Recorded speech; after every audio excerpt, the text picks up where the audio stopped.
안녕하십니까. 참 세월이 빠릅니다.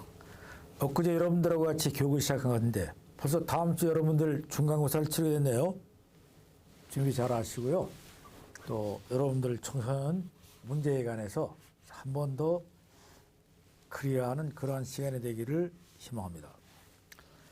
오늘은 이제 차트 제7주로서요. 청소년 활동과 역량 개발 복지입니다. 여러분 가만히 생각해 보시면요. 청소년을 어떻게 규정할 것인가를 갖다가 지금까지 계속 우리의 인식을 바꾸는 노력을 시도해 왔습니다. 문제의 청소년이 아니라 무한한 가능성을 가지고 잠재력을 가지고 발전 대상이 되는 앞으로 미래의 희망을 가꾸는 그런 청소년들로 의식을 바꾸고 이러한 것에 관점을 두고서 강점과 이들의 역량 개발을 갖다가 발전시켜 나간다는 것이 지금까지 우리가 일관되게 청소년 복지론이 발전적 관점에서 보아온 내용들입니다. 이 중에서 오늘은 청소년의 활동 중에서 역량 개발 복지라는 중요한 과목을 여러분들과 함께 공부하게 되었습니다. 청소년 활동은요. 우리나라 청소년 분야의 형성과 발전 역사를 통해서 그 성격을 특징하는 가장 핵심적인 것으로 자리매김해 왔습니다. 그래서 우리가 그 초창기의 청소년 활동은요. 주로 민간이 청소년 단체를 중심으로 전개되었기 때문에 청소년 단체 활동 이렇게 설명되어 왔죠. 그러나 1990년대 이후에는요. 청소년 기본법이 제정되었고 또 청소년 분야가 이제는 제도화됨에 따라서 정책적으로 시행되기 시작했습니다.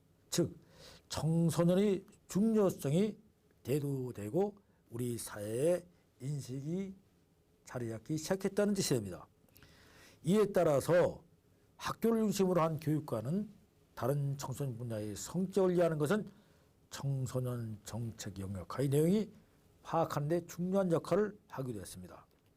우선 청소년 활동은 청소년을 대상으로 하는 활동으로서 활동의 목표나 과제는 인간 발달 단계에 따른 가학과 관련이 되어야 한다는 발상에서 기초한 개념인 것입니다. 청소년에 관련 활동을 강의적으로 보면요. 청소년 삶 자체 전체로도 볼 수 있고요. 또 협의적으로 보면 야에서 이루어지는 신체적인 중심의 프로그램으로 참가하는 활동으로 생각할 수 있을 것입니다. 그러나 청소년 분야의 정책과 관련된 청소년 활동을 이해하면 강의적이기보다는 협의적으로 이해되고 있음을 우리는 이해할 수가 있을 것입니다. 청소년 활동 오늘 역량 개발 복지 내용은 청소년 활동을 이해하고 필요성과 변화 특성 그리고 발전 과제까지 나가게 되겠습니다. 청소년 활동 이해입니다. 우리나라에서는요. 청소년 활동에 대한 이해는 법적 개념과 법적으로 분류를 통해서 규정되게 되어 있습니다. 여기는 두 가지 정의인데요. 먼저 1991년에 청소년 기본법에서는 청소년 활동을 고유활동, 의무활동, 수련활동으로 구분해서 이야기하고요. 특히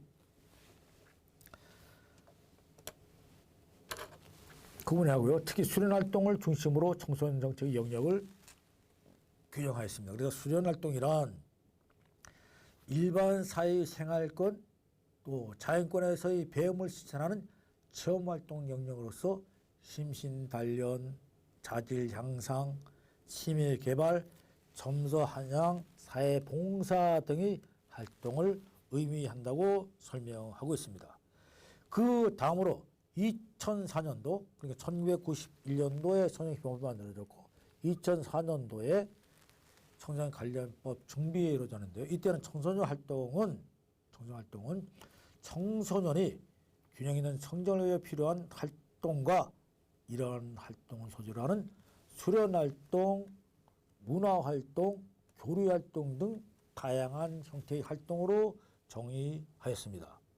즉, 이 시대의 변천은 문화의 시계, 20세기는 문화의 시대로 문화가 굉장히 대두가 되기 시작했고 문화의 중심이 강조됨에 따라서 문화 활동이 강조되었고 교류 활동이 증대하게 된 병행이 되는 것입니다.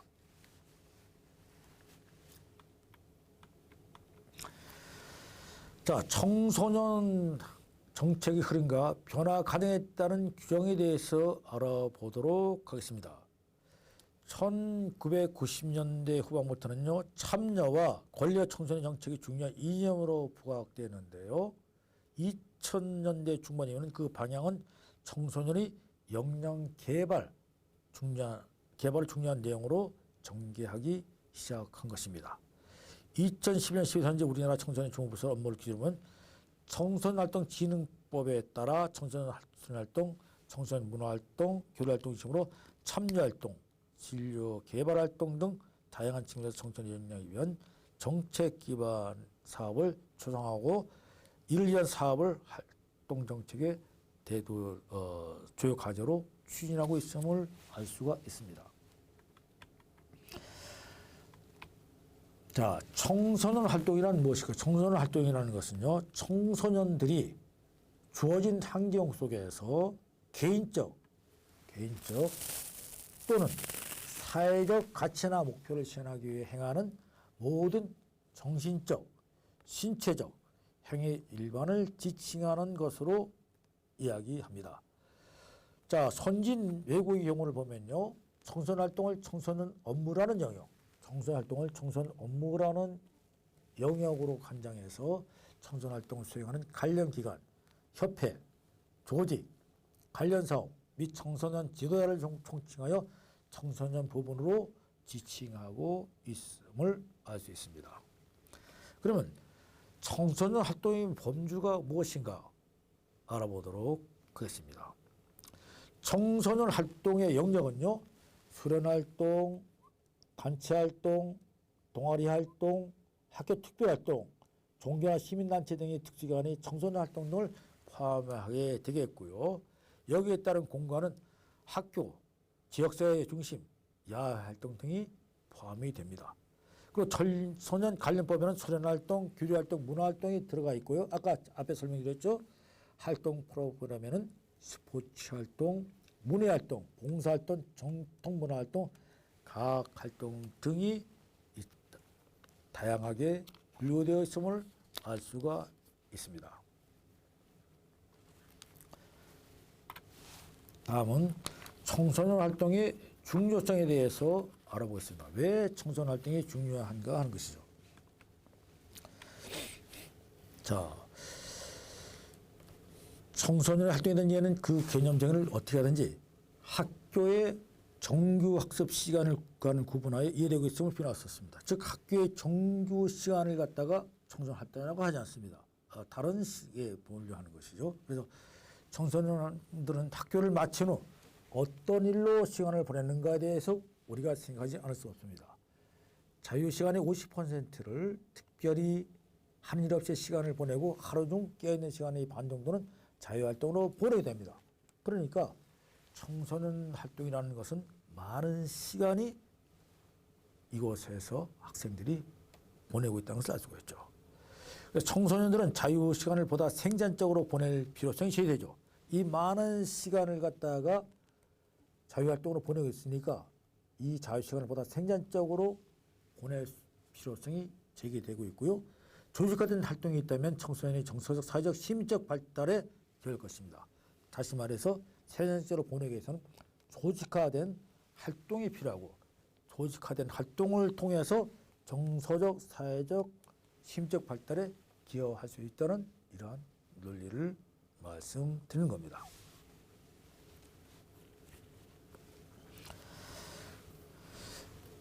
잠깐 말씀드리면 청소년은 어떻게 시간을 보내는가에 대한 흥미스러운 기사거리가 있었죠.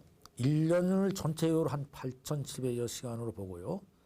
청소년들이 시간을 보내는 내용을 알아보는 자료를 보면 약 3,232시간 정도를 잠자는 수면에, 그리고 1,600시간을 학교 생활로, 그래서 공부, 일하기 등으로 보내고 있고요.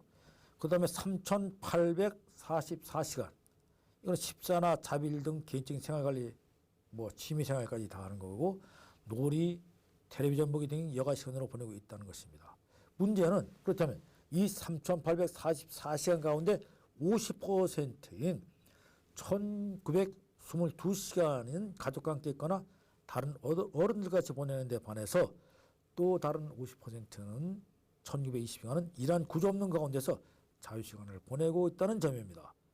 후자의 자유시간 1,922시간 중 반, 약 961시간이 되는데요. 이 시간은 식사나 세면 등의 자기관리와 관련되지만 나머지 50%인 961시간은 특별한 일 없이 시간을 보낸다고 그러한 통계가 나와 있습니다. 자, 이러한 통계가 나올 때면은 우리가 청소년 활동이 자유시간이 962시간, 이 시간을 조직화된 활동을 통해서 개인이 성장과 발달을 추구하는 데 보낸다면 좋은 효과가 있을 것이라는 건 너무나 당연한 일이 되는 것입니다. 그래서 가족 기능이 현재는 약화됐죠. 청소년활동의 우리 변화 특성을 갖다가 참 많이 보면요. 제일 먼저 가족 기능이 약화됐어요. 그리고요, 학교 교육 문제가 있죠. 흥미와 관심이 없어지고 발달 특성 욕구를 충족시키지 못하는 그런 학교 교육 문제가 있고요. 사회체제 문제는 사회 일반에 무관심하죠. 제 역할을 다하지 못하고요. 특히 이 가족 문제는 많은 문제점을 시사하고 있어요. 맞벌이 가족이 증가됐다. 그다음에 양육 태도와 행동이 이제는 달라지기 시작했다. 시간의 문제가 많은 것을 나타내고 있는 것입니다. 다음은 이제 청소년 활동의 변화 특성에 대해서 알아보도록 하겠습니다.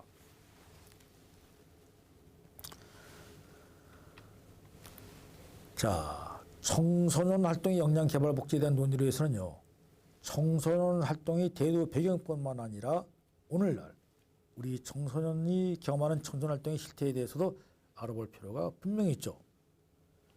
최근에 한 연구를 보면요, 한국청소년정책연구원이 실시한 한국청소년의 패널 조사에서 1에서 4년차 자료를 활용하면 청소년 활동이 종단적 특성을 분석한 바 있는데, 여기에는 그 결과를 소개해 보는 것입니다.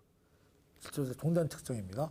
연구 대상 칭하 다단계 진작 표적 방법에서 뽑은 2003년 4월 1일 현재 중2 청소년 3,449명을 4년간으로 추정했습니다. 종단적 특성은 어떻게 됩니까? 한 집단을 갖다가 어느 또래를 갖다가 선정했다면 이 사람들을 지속적으로 연수에 따라서 이를 갖다가 확인해 보는, 다시 말해서 실태를 조사해 보는 그런 일입니다. 그래서 어떤 영역을 보았는가? 이러한 연구 대상을 갖다가 수련활동하는 것, 자원봉사 활동하는 것, 동아리 활동하는 것에 대해서 이를 갖다가 종단적으로 조사를 해보았다는 것입니다. 이 결과가 어떻게 해야 되느냐? 자, 수련활동은요, 이들이 수련활동 보면은 학교에서 단체로 심시훈련, 캠프, 청소년 수련 프로그램에서 참여하는 활동, 또는 소속된 동아리나 소속된 청소년 단체에서 단체로 청소년 수련 프로그램에 참여하는 활동, 개인적으로는 청소년 단체, 사회단체, 사사원에서 주관하는 매개하는 청소년 프로그램에 참여하는 활동을 했다 이겁니다. 변화 특성은 두 번째는 자원봉사 활동입니다. 자원봉사는 일손 돕기, 인문활 활동을 포함한 이런 일들. 동아리 활동, 교내 공식 동아리, 교회 공식 동아리, 사이버 동아리에서 이들이 활동을 했어요. 봤는데, 이 연구 결과는 이렇습니다. 청소년 활동이 전체적인 변화 추이를 갖다가 보면은 여러분들 교재 151면에 있습니다. 151면을 보시면은 그림 1에 청소년 활동의 경험 실태가 쭉 나오는데요. 청소년 활동의 중요 표적을 보면요, 학년이 높아질수록 활동 경험이 지속적으로 감소하는 추세다. 아까 얘기했던 이 일들, 수련활동, 자원봉사활동, 동아리활동을 점점 횟수가 줄어든다는 것입니다. 자원봉사활동은 수련활동에 비해 하위 영역별 감소 추세가 더욱 완만하게 나타났다. 가장 많이 참여한 수련활동은 중2가 체력증진활동이 제일 많았고 중3 사회봉사활동, 고1 체력증진활동, 고2 사회봉사활동 이렇게 나타났고요. 고2 시기 체력증진활동이 급격히 감소한 것은 이 시기 학업에 대한 부담감이 가중되어 체력증진활동을 병행하기 어려운 것으로 파악되며 청소년의 건강유지 시에는 체력증진 체력활동이 요구된다고 이렇게 분석되었습니다. 자, 용어가 계속 이어집니다. 청소년활동의 전체적 변이를 보면요. 사회봉사활동에 참여할 때는 중3 시기와 고2 시기에 가장 높았는데 왜냐하면 입시에 따른 봉사활동 점수와 관련이 깊은 것으로 분석되고 있습니다. 성적을 획득하기 위한 방법으로 참가했다는 뜻이 되고요. 자원봉사활동의 경우는요. 1에서 4년째까지 가장 많이 하는 세부활동은 일선독기 활동, 전문적 영역활동보다는 접근하기 쉬운 단순활동에 참여죠. 이것이 문제입니다. 그 다음에 응답한 전체 청소년의 반 이상이 동아리활동 경험을 하지 않고 있으며 학년이 높아질수록 점차적으로 감소하는 추세다. 이도 입시 문제의 부담을 갖기 때문에 그럴 것입니다. 그 다음에 중3에서 고1로 올라가는 시기에 교내 공식 동아리 활동이 2배 이상 높아지는 것은 1인 1동아리 필수 가입에 따른 것으로 학교 제도에서 이름만을 올리는 형식 성격을 띈다는 것을 알 수 있었다는 것입니다. 매우 제한적이며 학교 이외 동아리 활동이 전개되고 있다고 조사 결과 확인되고 있습니다. 자, 이러한 우리가 분석을 통해서 다음은 청소년 활동의 발전 과제에 대해서 알아보도록 하겠습니다.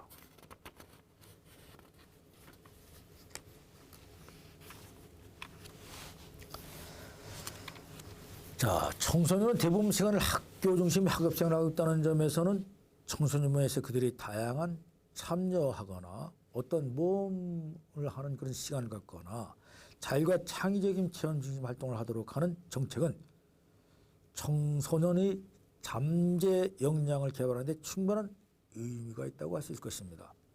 학교는 이미 그러한 역할을 수행하는데 한계를 드는 올해입니다. 왜? 입시 1위 학교 정책으로 전환되었기 때문입니다. 가족 경기 약화와 사회체계의 부적절성 등에 따른 청소년 분야의 필요성에도 부합하는 정책이라고 볼 수 있습니다. 안 맞죠? 가족정책도. 청소년 역량은 일부 취약계층 청년을 포함해 모든 청소년들이 다양한 측면에서 역량 개발을 기회를 갖게 될 때 전 사회 영역으로 전환될 수가 있을 것입니다. 청소년 활동은 바로 이러한 청소년 역량 개발의 가장 중요한 기반과 수단이 되는 정책 역량으로 자리매김하고 있는 것으로 향후 보다 더 강화되고 확장될 필요가 있다고 보아집니다. 발전적 관점에서의 청소년활동에는 청소년의 역량 강화는 바로 이러한 인식화에서 그 의미가 있는 것으로서요. 이는 역량, 청소년 개발의 핵심 요소, 청소년 역량 개발을 위한 새로운 장 등에 관해서 설명하도록 하겠습니다. 우선 역량에 관해서 설명드리겠습니다. 자, 역량은요. 우선 시민적 역량을 할 수 있을 거예요. 그 다음에 사회적 역량, 문화적 역량, 신체적 건강, 정서적 건강, 지적 역량, 체험 능력 등이 역량으로 우리가 볼 수 있겠습니다. 그 다음에 청소년 역량 개발의 핵심 요소는 생활기술, 역량의 개발, 성인, 지도자와 연결, 이게 함양 등이 있을 수 있겠고요. 새로운 장으로서는 박물관, 도서관, 동물원, 수족관 등 지역사회 공간 활용의 필요성이 강조하고 있습니다. 또 다른 이러한 일들도 강조되고 있어요. 다른 복제 기관은 지역사회봉사, 프로젝트를 적극적으로 계획하는 일, 그들의 경험을 학교에 연구하는 일, 성인, 가족 및 비가족적 그리고 동료들이 밀접히 그리고 활동들이라는 것, 적절한 인과학과 결과를 가진 실제 프로젝트에 참여하는 그러한 것이 되는 것입니다. 지린 등은 청소할 때 이점을 최대한 이런 것들을 활용해서 최대화할 수 있다고 설명하고 있는 것입니다. 다음에 호면은 역량 개발을 강화 방향으로 운영되는 청소년활동 특징을 약 13가지를 갖다가 제시했습니다. 자신과 역량의 중심, 지속적인 전개, 힘관계의 균형 유지, 역량과 주도성의 유지, 동반자 관계 의존, 상호 가능성에 대한 상호 소유성, 상호 유해 같은 사람들의 연결, 재능과 자극을 등장한 수용함 등등을 포함해서 새로운 기술 습득까지를 갖다가 통해서 역량을 개발하는 방으로 청소년 활동의 특징이 있다고 본 것입니다.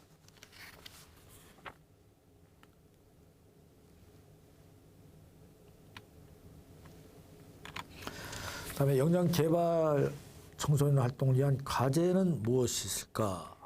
우리가 생각해 보도록 하겠습니다. 우선 역량 개발 청소년 활동을 위한 과제로서는 약 2가지를 생각할 수 있습니다. 첫째, 청소년 활동을 한 번이라도 경험할 수 있는 기회를 대대적으로 확립하는 것이 필요합니다. 이런 활동은 학교 밖 청소년 활동에 대한 경험의 기회가 보다도 확대되고요. 이를 정책적으로 제도화할 때 가능할 것입니다. 그래서 청소년 활동의 만족도와 지속성을 유지시키기 위해서는 청소년 활동의 본래 가치와 효과를 살릴 수 있는 학교 밖 청소년 활동에 대한 경험의 기회가 보다도 확대되고 이를 정책적으로 제도화해야 할 것이 분명합니다. 또한 청소년 활동은요, 이를 전개하는 외부 청소년 관련 기관, 즉 단체나 시설들이 네트워크를 형성하여서 이를 전문 인력이 담당할 수 있도록 하여 교사의 부담을 최소화시킬 수 있는 실질적인 방향으로 운영되어야 할 것입니다. 그리고 둘째는요, 청소년 활동에 대한 다양한 콘텐츠 및 운영 방안이 마련되어야 하는 것입니다. 그래서 이러한 개발이 충분히 이루어지도록 하는 것이 필요합니다. 현대 청소년들의 욕구와 취향에 맞는 프로그램을 개발하고 이를 홍보를 하도록 해서 사람들이 관심을 갖도록 해야 합니다. 그리고 다양한 자원봉사활동거리를 개발해서요, 자원봉사에 참여하도록 유도하고 대인관계 프로그램을 개발시켜서 관계성 유지를 돈독히 할 수 있고 강화시킬 수 있는 방안을 마련해 줘야 할 것입니다.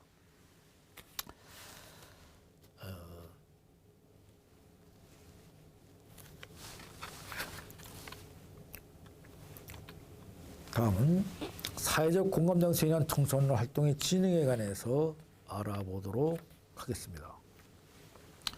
자, 청소년 활동에 대한 사회적 공감대를 형성하고 적극적인 관점과 지지자를 확산해서 그 반대자를 최소화하는 노력이 필요한데요.